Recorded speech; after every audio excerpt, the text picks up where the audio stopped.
Hello my friends, in today's video we will be comparing DJI Pocket 2 and the original DJI Osmo Pocket. As you might know, I am a big fan of gimbals and consumer cameras, which means that both DJI Pockets are some of my most favorite cameras overall. As I've correctly predicted, DJI hasn't fully replaced the Osmo Pocket. Pocket 2 looks very similar, but they are very different cameras. In this video we will take a look at the main differences between the Pocket 2 and the Osmo Pocket, and we will try to find out which one is more suitable for you. Let's start with the stuff that both Pockets have in common. As you can see, both are very compact cameras with a lens and sensor mounted on a tiny gimbal. Both are extremely portable and they can indeed fit into a pocket. The display on both is the same and both use 875 mAh battery. The expansion port has also been carried over. And that is basically it. As I've said, they are indeed very different cameras. Pocket 2 looks very similar to Osmo Pocket, but there are some significant physical changes. The whole gimbal assembly is larger to accommodate the new lens and larger sensor. Having said that, you won't notice the overall size difference. The build quality is also about the same. The materials used on both are pretty high quality and I haven't had any reliability issues with either.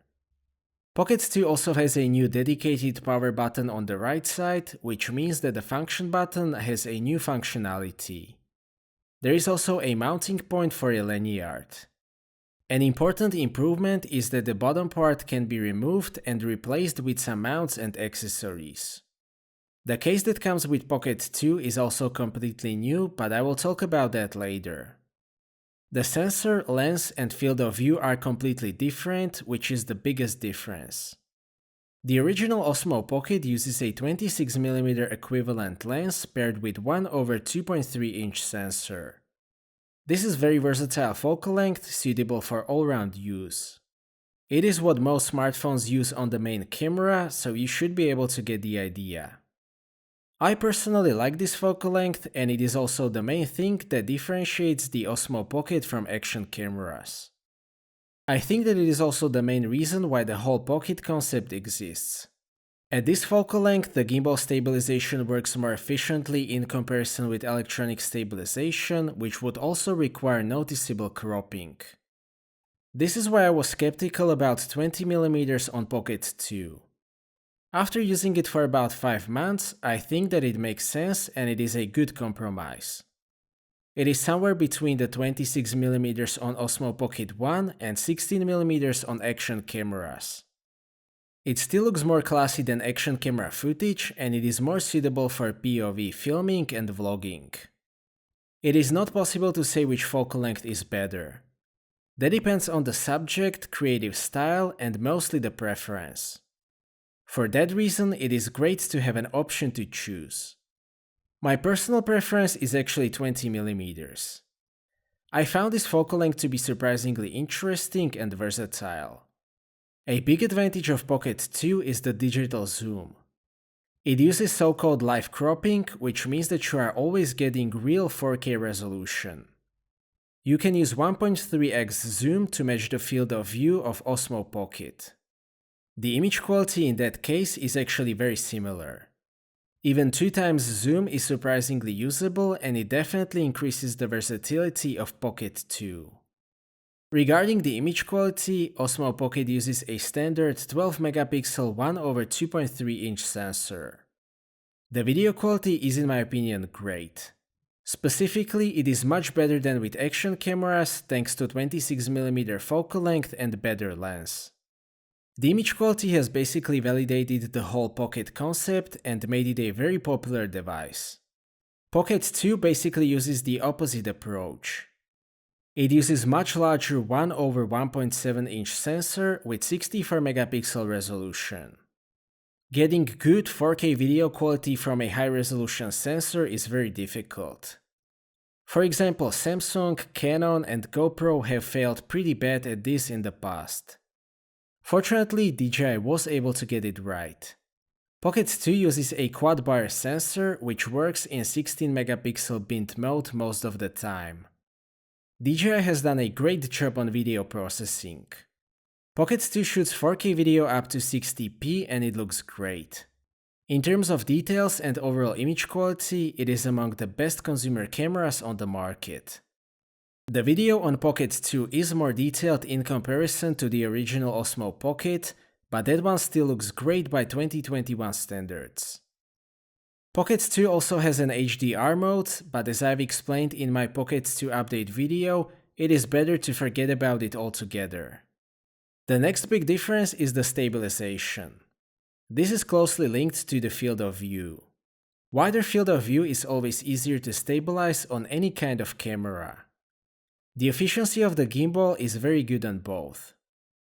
Static shots look like on a tripod, and it will smooth out the movement when you are just pointing the camera. The main difference is the walking, which looks much better on Pocket 2. This was quite a surprise for me. The walking looks really good for such a light device. Especially if you are walking carefully and you tilt the camera forward, you can get very good results.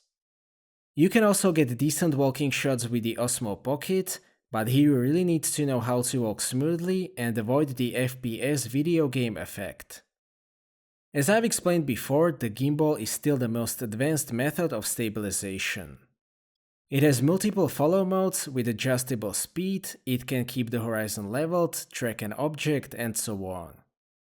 I'm generally a fan of all kinds of gimbals, and I greatly appreciate that DJI made it possible to carry one all of the time. Both cameras are mainly intended for video, but they also shoot nice stills. Especially the 64MP stills on Pocket 2 are quite impressive. That little lens can't fully render 64MP of course, but it still makes a difference in terms of details. It can also shoot 64MP RAWs. These capture very solid dynamic range and give you a lot of flexibility for post-production. Osmo Pocket shoots nice 12MP stills that are comparable to higher-end smartphones. It can also shoot in RAW format of course. Regarding the autofocus, that used to be a problem on the Osmo Pocket, but it was fixed a long time ago. Now it uses face detection, which is very fast and very reliable. I haven't had any issues with the autofocus since 2019. On Pocket 2, I haven't had any issues whatsoever. It is very fast and always accurate even when focusing from close distance to infinity. Regarding the controls and the handling, there are some changes and all of them favor Pocket 2. As I've mentioned, there is a new button on the right side. You can use that one to turn on the Pocket 2 with the camera facing towards you. You can also use the front button and the camera will face forward. Pocket 2 doesn't need to do the whole calibration, so the startup is much faster. You can also lock the gimbal position by holding down the left button. If you use the controller stick, you can long press the right button to lock the gimbal permanently. Locking the gimbal on Osmo Pocket is only possible with the controller wheel. Both use the same 1.03-inch display, which is a compromise to achieve that compact size. In either case, you will have to get used to it and kind of learn to trust the Pocket that the footage will look good. Regarding the accessories, the good news is that most of them are interchangeable, but there are some differences. The first one is that the Pocket 2 comes with a new controller stick. I really like it. It is much smaller than the controller wheel and there are settings for zooming and gimbal movement speed. It can also be used with Osmo Pocket, but the settings will not be available, which basically makes it pointless. The second difference is the detachable cover on the bottom side of Pocket 2. That is mainly being used for do-it-all handle. That one replaces the wireless module, adds a 3.5mm input-output jack, forward-facing speaker, and it acts as a receiver for DJI wireless microphone. The cases are also quite different. Pocket's 2 case is open on the bottom so that you can use it with the handle attached. There is also a storage space for wide-angle lens and smartphone connectors on the inside. Osmo Pocket case is much more straightforward, but it does the job. I have made plenty of videos about accessories for both Pocket 2 and Osmo Pocket, some of which will be linked in the description. Both cameras use the same integrated 875 mAh battery. According to my testing, you should get about 100 minutes of continuous 4K 20p video on a single charge with both. That is in my opinion pretty solid for 875 mAh battery. That is kind of a win for Pocket 2 because it uses larger sensor, which might consume more battery. Last but not least, the audio was significantly improved on Pocket 2. It uses 4 microphones around the device, and it is by far the best audio quality that I've ever got with a camera of this size. Besides that, Do-It-All handle gives you combined microphone input and headphone output jack. You can also get this wireless microphone, which works with Do-It-All handle, and it is completely plug and play.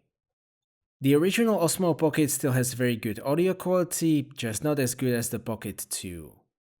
To sum up, I don't think that the Pocket 2 is a direct upgrade from the Osmo Pocket. I also don't think that they are direct competitors. The difference in focal lengths put these cameras in different categories in my opinion. There are some absolute changes though, and all of them favor the Pocket 2.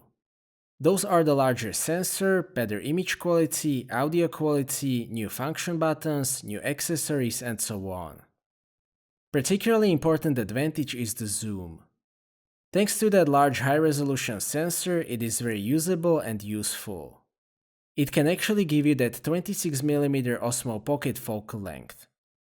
That means that it can realistically replace the Osmo Pocket. Overall, I will say that the Pocket 2 is a significantly better and more versatile device overall. Having said that, Osmo Pocket 1 is still a very relevant device with very good output. If you prefer 26mm focal length, it is still a valid alternative.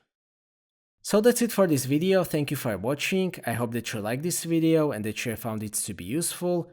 Stay tuned for more videos and maybe consider subscribing if you don't want to miss my future content. I appreciate your feedback in form of thumbs up or thumbs down. If you would like to ask anything or share your opinion, please do so in the comment section and see you next time.